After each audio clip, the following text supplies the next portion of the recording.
আসসালামু আলাইকুম ওয়া রাহমাতুল্লাহি ওয়া বারাকাতুহু। আব্দুল্লাহ ইবনে আব্বাস রাদিয়াল্লাহু তাআলা আনহু বলেন, ক্বালা কুনতু খালফা রাসূলিল্লাহি সাল্লাল্লাহু আলাইহি সাল্লাম ইয়াওমান, আমি একদিন রাসূল সাল্লাল্লাহু আলাইহি সাল্লামের পিছনে ছিলাম। ফাকালা ইয়া গুলাম উআল্লিমুকা কালিমাতিন, যে হে বৎস, আমি তোমাকে কিছু কলমা শিক্ষা দিতেছি, খুব গুরুত্বপূর্ণ কলমা। এক নম্বরে যে ইহফাজিল্লাহ ইয়াহফাজুকা, তুমি আল্লাহ তালার বিধি নিষেধকে হেফাজত করবে, আল্লাহ তালা তোমাকে হেফাজত রক্ষা করবেন।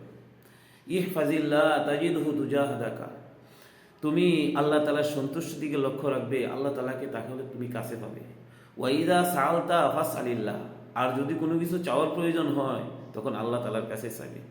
ওয়াইদা স্তানতা ফাস্তাইন বিল্লাহ, আর যদি কোনো সাহায্য চাও, প্রার্থনা করো, তাহলে আল্লাহর কাছেই প্রার্থনা করো। আর এইটাই হইতেছে তৌহিদের শিক্ষা। আল্লাহ তালা আমাদেরকে বোঝার আমল করার তৌফিক দান করুন।